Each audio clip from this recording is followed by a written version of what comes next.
Amados, a paz do Senhor, vamos aqui nesse vídeo responder a questão de número 4 do nosso quebra-cabeça da lição de número 5 do quarto trimestre de 2017. A pergunta foi a seguinte: Cristo se deu em resgate por muitos, Mateus capítulo 20, verso 28, com Marcos capítulo 10, verso 45, ou por todos, 1 Timóteo capítulo 2, verso 6. Bom, esse vídeo vai ficar um pouco extenso, porque devido à demanda de assuntos que se deve ser abordado, não falarei tudo sobre isso, porque esse vídeo é um vídeo específico para nosso quebra-cabeça, não é um estudo aprofundado sobre soteriologia. Tá ok, amado? Mas vamos lá. Eis aqui os versículos que nós citamos no questionário, né? Bem como o Filho do Homem não veio para ser servido, mas para servir e para dar a sua vida em resgate de muitos. Marcos capítulo 10, verso 45. Porque o Filho do Homem também não veio para ser servido, mas para servir e dar a sua vida em resgate de muitos. Tá ok? 1 Timóteo capítulo 2, verso 6. O qual se deu a si mesmo em preço de redenção por todos, para servir de testemunho a seu tempo. Bom, os irmãos que já estão acostumados à questão de debates, etc., sabem que nós temos o todos calvinista e o todos arminiano, né? Só Deus, né? Para poder nos orientar concernente a essa guerra eterna entre essas duas vertentes, né? Criadas da palavra de Deus. Muito bem. Então, olha só. Eu estou com uma nota aqui para ler para vocês, né, lá do site do CAP, que defende a minha linha de pensamento. Tá ok, amados? Então, por defender a minha linha de pensamento, eu posso usar esse comentário aqui. Tá bom? Então, preste bastante atenção para a gente entender esse negócio de muito de todos. Cristo morreu por muito, morreu por todos. É a pergunta clássica entre essas duas vertentes aí. Bom, o bom hermeneuta, intérprete das Escrituras, não se deve prender apenas ao étimo dos termos bíblicos para fazer uma boa exegese. Tá? Ele deve saber que os contextos geral e imediato podem alterar o significado original de uma palavra. Tá? Afinal, as Escrituras são análogas.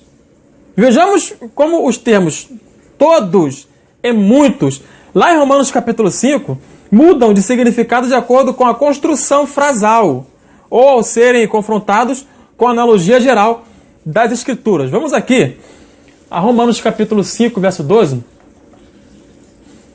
para nós começarmos a entender do que se trata esse ponto aí. Temos aqui: portanto, como por um homem entrou o pecado no mundo, e pelo pecado a morte, assim também a morte passou a todos os homens. Por isso que todos pecaram. Então, olha só. Por um homem, Adão, entrou o pecado no mundo, e a morte passou a todos os homens, porque todos pecaram.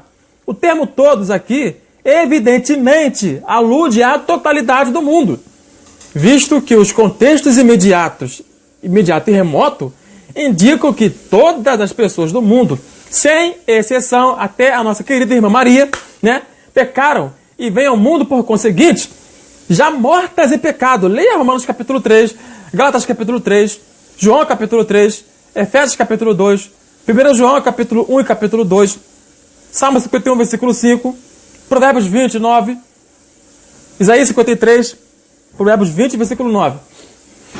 Amados? Ali no versículo 15, aqui o versículo 15, nós temos também termos parecidos. Pela ofensa de um, Adão, morreram muitos. O termo muitos aqui denota todos. Por quê? Porque o versículo 12, contexto imediato, mostra que a morte passou a todos os homens, depois da queda, e não a muitos. Além disso, como vimos, o contexto remoto também revela que o pecado original é extensivo a toda a humanidade. Muito bem. O verso 18, pois assim como por uma só ofensa veio o juízo sobre todos, juízo sobre todos os homens para a condenação, assim também por um só ato de justiça, a graça veio sobre todos os homens para a justificação de vida. Muito bem. Por uma só ofensa, a de Adão, veio o juízo sobre todos os homens para a condenação. Por um só ato de justiça, realizada pelo Senhor Jesus, veio a graça sobre todos os homens para a justificação da vida. O termo todos aqui, à luz do contexto imediato, refere-se sem dúvida à totalidade da humanidade pecadora. Afinal, todos nascem debaixo da condenação, visto que Deus nivelou toda a humanidade debaixo do pecado. Romanos capítulo 11, verso 32. Gálatas 3, 22. Por outro lado, pela mesma lógica, todos os que crerem, considerando que Deus não faz acepção de pessoas, tá? Romanos 2, 11, Tiago 2, 1, podem ser alcançados e salvos pela graça de Deus. Certo? Aqui no versículo 19, olha só. Porque como pela desobediência de um homem, muitos foram feitos pecadores. Ué, muitos? Então não foram todos? Tá entendendo a questão? Assim pela obediência de muitos, assim pela obediência de um, muitos serão feitos justos. Então vamos lá. Pela desobediência de um homem, Adão, muitos foram feitos pecadores.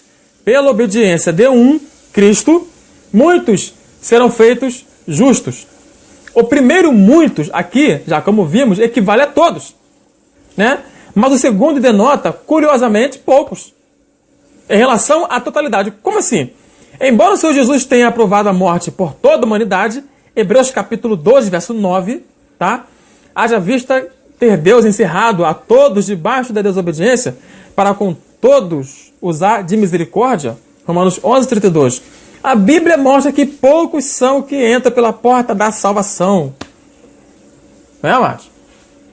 Mateus capítulo 7, verso 13 e 14, vem abordar isso aí pra gente.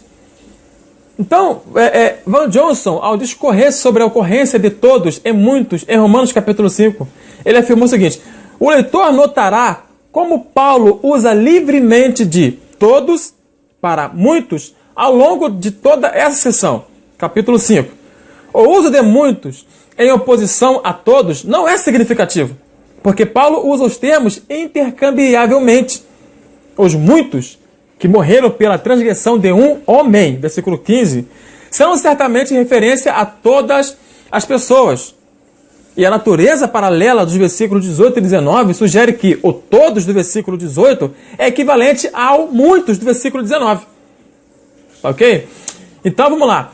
Em Romanos capítulo 5, verso 6, a palavra de Deus assevera que Cristo morreu a seu tempo pelos ímpios. Ué, mas Cristo não morreu somente pelos eleitos? Ué, tá aqui, ó. Morreu a seu tempo pelos ímpios. E agora? Como é que fica essa questão? Né? Ele não deu a sua vida por um grupo seleto de santos e justos, mas sim por ímpios e pecadores também. Paulo explica melhor o sentido de morrer pelos ímpios nos versículos posteriores. Dificilmente alguém morreria por um justo, mas poderá ser que pelo bom alguém se anime a morrer, né? Ouse a morrer. Mas Deus prova o seu amor para conosco em que Cristo morreu por nós, sendo nós ainda pecadores. Paulo fala para um grupo de santos, mas sendo nós ainda pecadores. Não é, amados? Então, além de ímpios, éramos por antecipação inimigos de Deus, visto que já nasceríamos em pecado. Romanos 3, 23, capítulo 5, verso 12, acabamos de ler. Paulo esclarece o seguinte: se nós, quando inimigos, fomos reconciliados com Deus mediante a morte de seu Filho, muito mais, estando nós já reconciliados, seremos salvos pela sua vida. Romanos capítulo 5, verso 10. Não existe justo de nascimento. Se hoje nós somos considerados justos, é porque fomos justificados pelo Senhor. Versículo 1 do capítulo 5. E isso decorre do sacrifício vicário expiatório, né? Logo, muito mais agora, sendo justificados pelo seu sangue, seremos salvos por ele. Seremos salvos por eles da ira. Versículo 9. Aqui embaixo. Salvos da ira. Tá ok? Então, diante de tudo que nós falamos aqui, por que Cristo morreu? Por todos os pecadores? Ímpios, inimigos de Deus? Né? Ou seja, o Senhor deu a sua preciosa vida por mim e por você. Tá? Todos nós. Só para fechar esse assunto aqui, eu gostaria até de comentar com vocês essa questão justamente de... Deixa eu trazer para vocês aqui mais 2 versículos para fechar esse ponto. Vamos dar um pulo aqui. Em 1 Timóteo capítulo 4, verso 10, tem muitos versículos que nós podemos utilizar para apoiar a teoria, para apoiar o pensamento da expiação ilimitada. Expiação ilimitada. Olha aqui 1 Timóteo capítulo 10. Porque para isto trabalhamos e somos injuriados. Pois esperamos no Deus vivo, que é o Salvador de todos os homens. Isso aqui é limitado? Principalmente dos fiéis. Opa! Não é exclusivamente dos fiéis, mas principalmente dos fiéis. Opa, então tem gente por baixo aí. Né? Então, você pode dividir o mundo em crente e incrédulos, fiéis e infiéis. Então aqui, em todos os homens, estão os infiéis. Então o Salvador morreu por todo mundo. Tá, amados? Para fechar esse vídeo, eu citei aqui mais agora há pouco, Hebreus capítulo 2, verso de número 9. Vamos ler esse versículo aqui? Vemos, porém, coroado de glória e de honra aquele Jesus que fora feito um pouco menor do que os anjos, por causa da paixão, da morte, para que pela graça de Deus provasse a morte por todos. Por todos. A palavra todos em grego, pantos, é mais bem traduzida para cada e não todos, né? Que seria a outra palavra, panton, certo? Porque Deus usou, na verdade, a palavra pantos, cada um, e não panton, todos, né? Porque o singular enfatiza a morte de Jesus por cada indivíduo. Cristo morreu para cada indivíduo. Simples assim. Simples assim. Porque o singular enfatiza a morte de Jesus para cada indivíduo. Ou seja, está universalizando, tá? O alcance da morte de Cristo é universal. Tá ok, amados? Então é isso. Cristo morreu por todos. A expiação de Cristo foi ilimitada. Deus abençoe a todos, em nome do Senhor Jesus.